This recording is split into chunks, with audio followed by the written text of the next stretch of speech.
So just reporting on the MVX2U digital audio interface.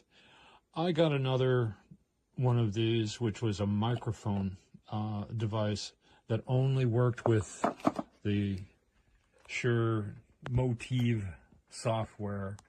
And this one appeared to be that way. It did plug in independently to my Mac Studio.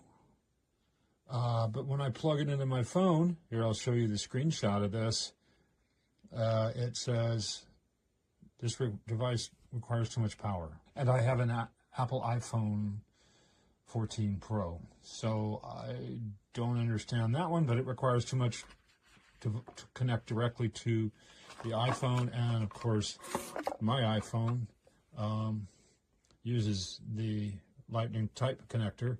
I happen to have one of these USB-C to Lightning and did connect it to the phone. It did connect to my Studio Pro, Mac Studio Pro, using also the interface for Studio One Professional and also GarageBand, but I had to set it as the system preference first, rather than my other digital audio interface, which makes sense, you know, because you're using a different digital audio interface. And so it did show up with the model number, which was the MVX2U, on the system as an audio device on my Mac Studio Pro. And there's only one way to connect this. One. You get one USB-C interface here, and on the other end, they give you a nice long cable, which is great, you know. As far as inline, it's going to do the same thing. It's going to need its own separate USB power. And then you only get one XLR input. So it's either through a mic cable or an XLR cable or directly into the mic. And like I said, without it being useful on the phone, it might be useful on a laptop if you have an advanced enough laptop or something that will carry it, but because it doesn't have a separate power input, USB, there's only one USB input, you cannot power the device and use it audio at the same time unless you have a very powerful USB interface on your computer. So this is still limiting, and the Motive app is not necessary anymore for that. But it was with the microphone that I got, which was very similar. The microphone is this same kind of unit and this same kind of end interface, except and including the headphones out. But it just had a microphone here straight instead of an XLR connector. So not much has changed, and I'm just finding these devices frustrating to use on anything except something that's highly powerful and capable to use it. So, so far, I don't find much use for this yet. I mean, I've got other digital interfaces that work much better, and as far as like computer input and so forth. So I don't see me using this very much. Something's got to improve on the user end, and especially with the phone. I mean, really? I can't just plug it into the phone? It's supposed to be able to. It says so on here that you can do that. But so far, nope. Not happening. Today we are taking a look at the Shure MVX2U Gen 2 audio interface from Shure, and everything you're listening to right now is recorded through the MVX2U using a WA47SE junior microphone. So this is a condenser microphone requiring phantom power being recorded into Audacity into a laptop, and the laptop is actually an ARM-based PC, which is now supported by the Motive Mix app. So you see everything that comes here in the kit, which is pretty minimal. You have the really tiny, you can see how small it is here in my hands. You have the small adapter, which is an XLR connection and a USB-C connection on the other end. There's also a little 3.5 millimeter port to connect some monitor headphones to.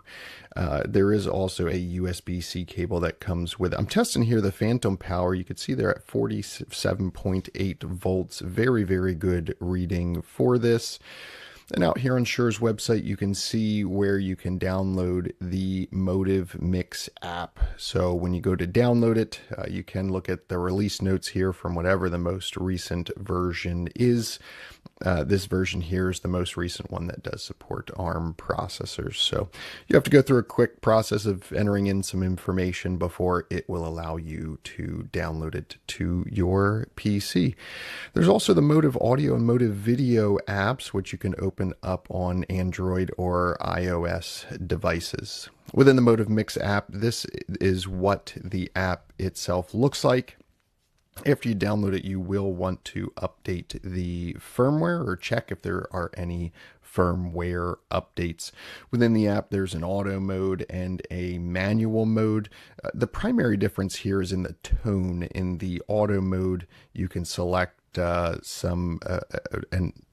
there's a little slider to select tones, but in the manual mode, you can drag up and down the actual frequencies that you want to raise or lower. So taking a look here, we are now in the Motive Audio app on an Android phone, and you can see the settings here that can be adjusted. There's a limiter, compressor, and you can select the levels for these. So like the compression, you could just do light compression. There's also high pass filter, denoise, or sort of like an AI denoise, and a popper stopper in case you don't have a pop filter. And whatever settings you pick, you can save them, so you can have different quick settings for different microphones that you may use with the MVX2U. Using this adapter is pretty simple. You plug it into the XLR connection on the one side, connect it to your microphone on the other side, or you could plug it directly into the microphone. I like having some XLR cable in between, and then you connect the USB-C to your device. This is an awesome interface from Shure. Really enjoying it. This is my favorite interface to use both on mobile and on my desktop.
Alright, here's just a quick sound test with the Shure MVX2U Gen 2.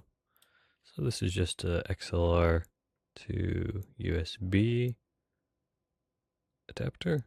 Right now I have my XLR going into it for this microphone, and then I have my USB connected to my computer, and then I'm monitoring with headphone out, and just showing that it sounds good and it works.